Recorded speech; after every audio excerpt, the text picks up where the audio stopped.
മഹാരാഷ്ട്രയിലെ അമരാവതിയിൽ നിന്ന് കസ്റ്റഡിയിലെടുത്ത മലയാളി വൈദികന്റെയും ഭാര്യയുടെയും അറസ്റ്റ് രേഖപ്പെടുത്തി. ഇവരെ ഉൾപ്പെടെ 12 പേർക്കെതിരെയാണ് കേസെടുത്തിരിക്കുന്നത്. മതപരിവർത്തനം ആരോപിച്ച് ബജറംഗ് ദൾ പ്രവർത്തകർ നൽകിയ പരാതിയെ തുടർന്നാണ് ഫാദർ സുധീർ, ഭാര്യ ജാസ്മിൻ എന്നിവരെ ഉൾപ്പെടുത്തി ഇന്നലെ കസ്റ്റഡിയിലെടുത്ത് നടപടികളെടുത്തത്. ബൽറാം നെടുങ്ങാടി മുംബൈയിൽ നിന്ന് വിവരങ്ങളുമായി ചേരുന്നു. പറയൂ ബൽറാം.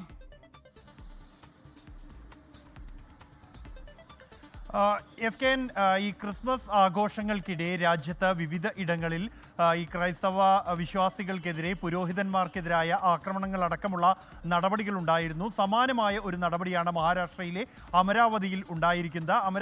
അമരാവതിയിലെ ബനോഡി പോലീസ് സ്റ്റേഷനിൽ രജിസ്റ്റർ ചെയ്ത കേസിലാണ് ഇപ്പോൾ മലയാളി വൈദികൻ സുധീറിനെയും അദ്ദേഹത്തിൻ്റെ ഭാര്യ ജാസ്മിൻ അടക്കം 6 പേരെ അറസ്റ്റ് ചെയ്തിരിക്കുന്നത്. 12 പേർക്ക് എതിരെയാണ് മഹാരാഷ്ട്ര പോലീസ് കേസെടുത്തിരിക്കുന്നത്. മതപരിവർത്തനം ആരോപിച്ചുകൊണ്ടാണ് ഈ ഒരു നടപടി. ആദ്യഘട്ടത്തിൽ ഈ മലയാളി വൈദികന്റെ സഹായികളായ 4 പേരെയായിരുന്നു അറസ്റ്റ് ചെയ്തിരുന്നത്. തുടർന്ന് ഈ വൈദികനായ സുധീറിനെയും ഭാര്യയെയും പോലീസ് സ്റ്റേഷനിലേക്ക് വിളിച്ചു വരുത്തി ചോദ്യം ചെയ്തിരുന്നു.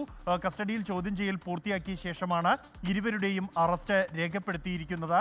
മതപരിവർത്തനം ആരോപണത്തിലാണ് ഇത്തരത്തിൽ ഒരു നടപടി ഉണ്ടായിരിക്കുന്നത്. ബജറംഗ് ദൾ പ്രവർത്തകരുടെ പരാതിയുടെ അടിസ്ഥാനത്തിലാണ് നടപടി.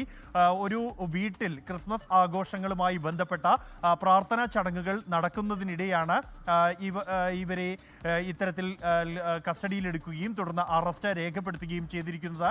ബജറംഗ് ദൾ പ്രവർത്തകർ മതപരിവർത്തനം ആരോപിച്ചുകൊണ്ട് ഈ പ്രാർത്ഥന നടക്കുന്നതിനിടെ അവിടെ പ്രതിഷേധം ഉൾപ്പെടെ സംഘടിപ്പിച്ചിരുന്നു. തുടർന്നാണ് പോലീസിൽ പരാതി നൽകിയിരിക്കുന്നത്. CSI സഭാ അംഗമാണ് ഈ അറസ്റ്റിലായിരിക്കുന്ന ഫാദർ സുധീർ.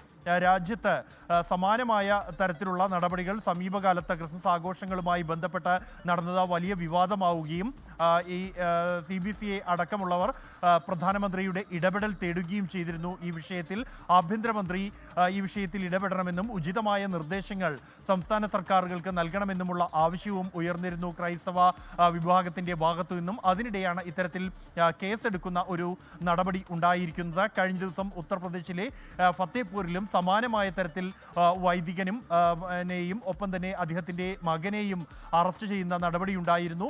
മഹാരാഷ്ട്രയിൽ കസ്റ്റഡിയിലെടുത്ത് ചോദ്യം ചെയ്ത ശേഷമാണ് അറസ്റ്റ് രേഖപ്പെടുത്തിയിരിക്കുന്നത്. എന്തായാലും ഈ സംഭവത്തിന്റെ എന്തിനാണ് അറസ്റ്റ് എന്നതടക്കമുള്ള വിശദാംശങ്ങൾ ആദ്യഘട്ടത്തിൽ പോലീസ് ഇവരെ അറിയിച്ചിരുന്നില്ല എന്നതടക്കമുള്ള ആക്ഷേപങ്ങൾ ഉയരുന്നുണ്ട്. ലോകത്തെവിടെയായാലും ഏത് സമയത്തും 24 വാർത്തകളും ഓഗ്മെന്റഡ് റിയാലിറ്റി പാക്കേജുകളും എക്സ്പ്ലെയിനറുകളും വിശദമായി കാണാൻ ഞങ്ങളുടെ യൂട്യൂബ് ചാനൽ നിങ്ങൾക്ക് സബ്സ്ക്രൈബ് ചെയ്യാം.